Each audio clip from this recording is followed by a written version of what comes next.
Hey, what's up, everybody? Video 44 coming at you another video. All right, so the James Harden and Clippers conversation is starting to gain steam in a way that sounds like it could be possible.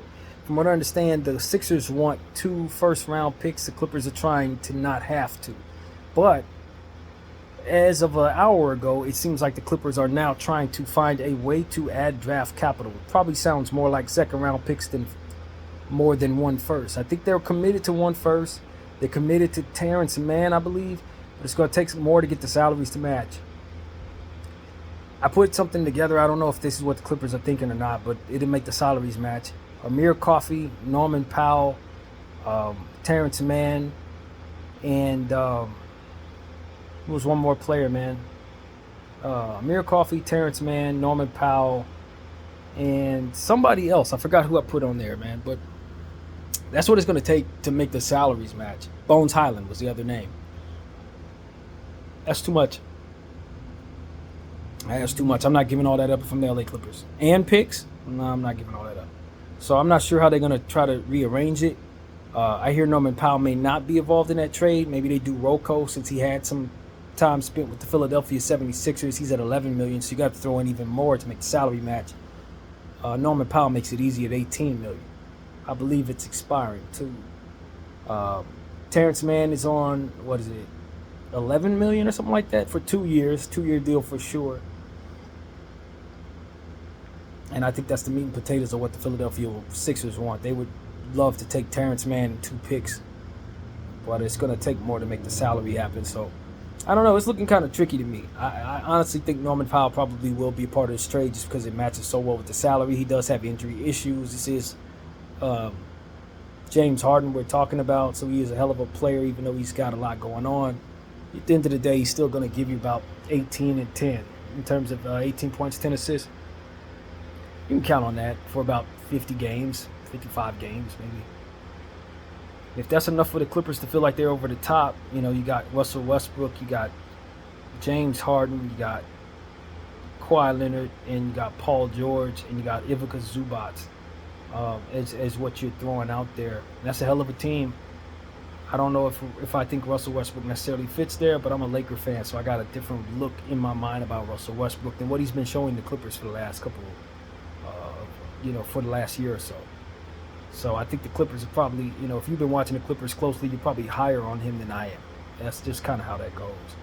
But that's a good team, man. Obviously, that's a Hall of Fame team. The 4-man tandem that should put them in a position to be contenders for sure. And like I've said before, I'm a big fan of the Kobe Brown piece. So if he replaces Ivica Zubac, I think they'll be even happier. But he's going to have to take his time developing into that. But all in all, you got to feel good if you're the Clippers. I mean, Terrence Mann, they can't seem to get him above role-playing level in Clipperland. With all of those wings that they have, he's just kind of a role guy. So he should not hold up the deal in a James Harden trade, not in my opinion, not if you're the Clippers. And you should definitely want him if you're the Philadelphia 76ers because I think he's going to fit real nicely next to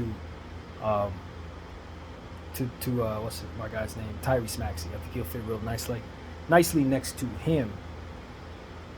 I would want Norman Powell if I'm the Philadelphia 76ers too, even though Norman Powell's injury prone and on an $18 million contract.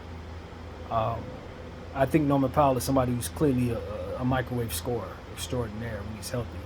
And he's healthy.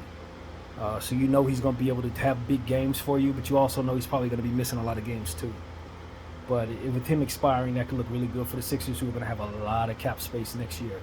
If they, when you consider what's coming off of the books for them, if they make this trade, they have a few expiring contracts, and they still got Tobias Harris, of whom I'm not sure they'll keep or not.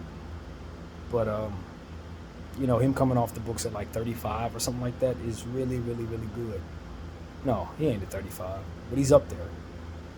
But for the Clippers, you got James Harden coming in. They're probably going to try to restructure something to try to re-sign him. That's what I see going on with the Clippers. I don't know to what amount, but slapping him next to Paul George and Kawhi Leonard is something that you should probably want to do long term if you're the Clippers, since you don't want to give up on Paul George, Kawhi Leonard. You should probably want that trio in place. So that's another reason why I'm sure James Harden wants to go there. It makes sense from a possibility of getting signed standpoint. So that's kind of what we're looking at right now. I don't know if Bones and Coffee and Powell are all going to be in that trade to make the salaries match, or if they can find another creative way to get that done. I could see another team maybe getting involved to try to help out with this, with the pick equity and maybe some of the salary. I don't know how that works though, but yeah, that might be a thing, because I don't know if they could just get that trade done straight up and both teams be pleased with what's going on there. I don't know. If I'm giving up all that talent, if I'm the Clippers, I'm not giving up more than one first-round pick. I'm not doing that. And I don't know if I'm going to want to give up any second-round picks, but second-round picks are easy to come by, so you may be more willing to throw in 2 second-round picks in a swap or something like that with a first-rounder. But see, I'm going to try to keep from giving up that one first-rounder too. I am. If I'm the Clippers, I'm not trying to give up no first-round picks for James Harden, knowing that there's a good chance that somewhere down the road he's going to do the same thing to me he's done to Philly and Houston and Brooklyn. It's who he is. It's what he's shown. Why am I going to give up draft equity for that possibility when it's been seen 3 times over? Plus, we understand he's regressing. He's not going to play defense. It's just, I don't hate it for the Clippers if they can pull it off. I just don't like what the Clippers have to give up. Clippers are far too quick to give up draft equity, just in general. They gave up way too much draft equity for Paul George. They gave up Shai Gilgeous-Alexander after his rookie season. You see where he's at right now. That's stuff the Clippers could use, man. Everybody says, oh, that was a great trade for the Clippers. Where? How?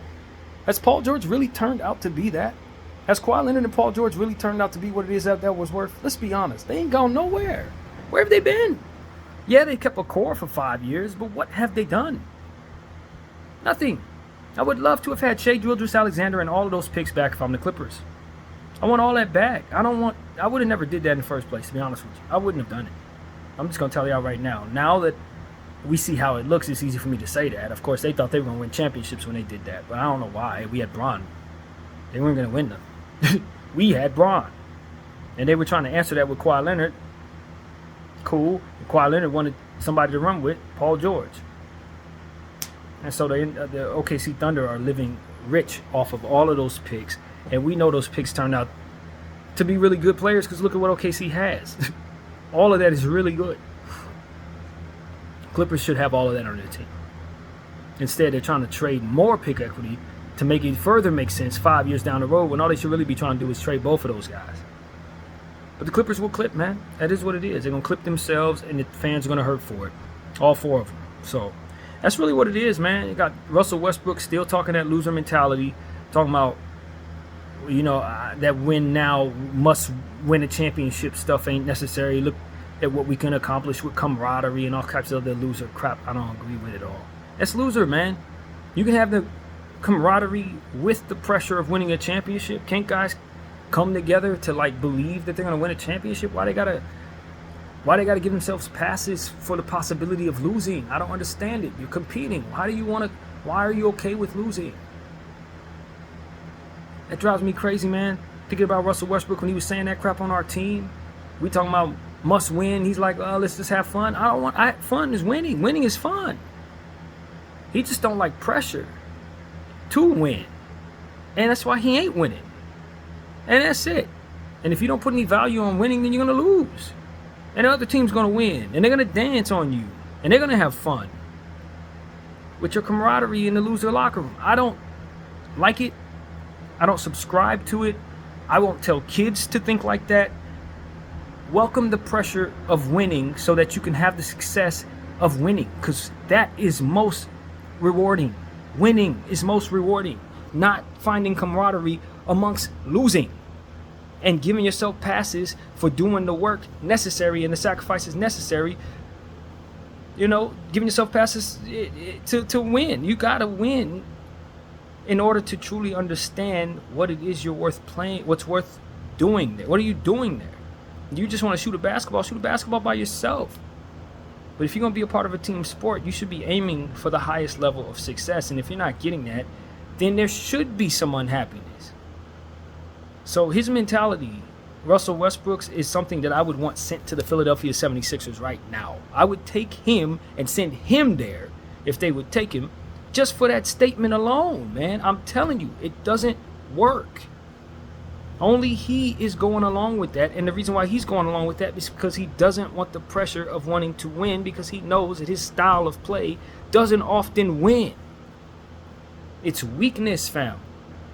It's weakness. It's the type of stuff that makes me look at your body of work and then look at the Hall of Fame and keep you out of it, truthfully. Because every time I look up and see that you haven't won, I'm going to say it's not because he couldn't win, it's because he gave himself passes and therefore didn't win. And that's how I think. I really think that. I grew up on Kobe Bryant and Shaquille O'Neal. Do you think they would have allowed someone like that to stay in their locker room for very long? That's why I don't understand it. I'm just glad it's over there instead of over here with us. That's how I feel about it. Now, Russell Westbrook, I don't like when people slander the dude. I didn't like when they were bullying him on first, not first take, on Undisputed. I didn't like all of that. That was one thing. But him continuing to feel and think this way while still trying to compete at the highest level is an abomination. And it's a bad example, man. And if you want passes for to keep from having to take on the pressure of being a champion, then you need to not play a team sport, fam. You need to not be a part of a team sport. That is not what I want Russell teaching his kids, his sons, who are probably gonna play ball. It's okay to lose so long as you're having fun. What are you having fun about? You ain't lost. Losing means long faces and long summers, fam. That don't mean and because he's lost so much that he doesn't want the pressure of winning, he's telling everybody else that that's cool. It ain't cool, fam. How about you just say I'm not strong enough to win, and don't drag nobody else into that crap. It needed to be said, man. It pisses me off because he did it here. We didn't win nothing while he was here. He played like bad, and it was like, yo, you gave yourself passes. You didn't do all you could to win because you didn't believe you could win. So you told everybody else it was okay to lose, and I ain't with it. Never gonna be with that, on no level. A loser mentality is a real thing, and somebody who's never won a championship will give themselves passes like that. But someone who has won it, you ain't gonna hear nothing like that coming out of their mouth because they know what it feels like to be on the other side, and they know it's worth it.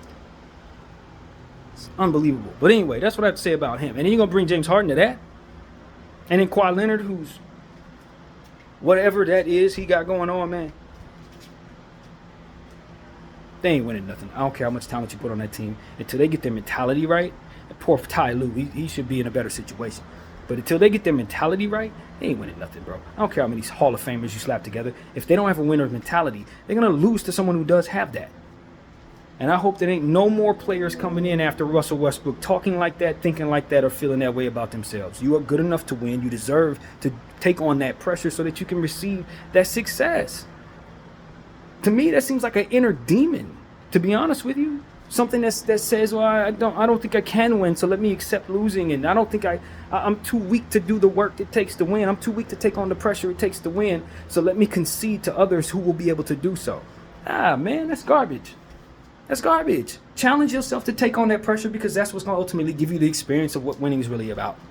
And if you fall short, so be it. Take it on the chin and keep pushing. You think Allen Iverson had a loser's mentality? He never won a championship, but he never loser's mentality. It wasn't the end of the world that he didn't meet those pressures in a way that allowed him to have the success. But he doesn't walk away from the game being a loser. He just didn't win a championship. Russell is walking away being a loser, and it's because he embraced losing and everything that came with it, with that mentality. So, I didn't want to turn this into a bash Russell Westbrook conversation, but I don't want no kids following that crap, man. No children whatsoever. If you're trying to play ball, fam, do not think that there's anything good about losing or being in a loser locker room, like camaraderie and all that crap. Ain't nothing about. You can find camaraderie with the pressure of winning. Don't let nobody lie to you about that. But anyway, this is the Clippers. This is who they are, man. That's why I told people when he was a Laker talking like that, that's where he needed to be, because that's who they are. That's who the Clippers are. That's who they've always been. That's what Steve Ballmer bought. Losers. BDL 44. I thank you all for watching. I'm out.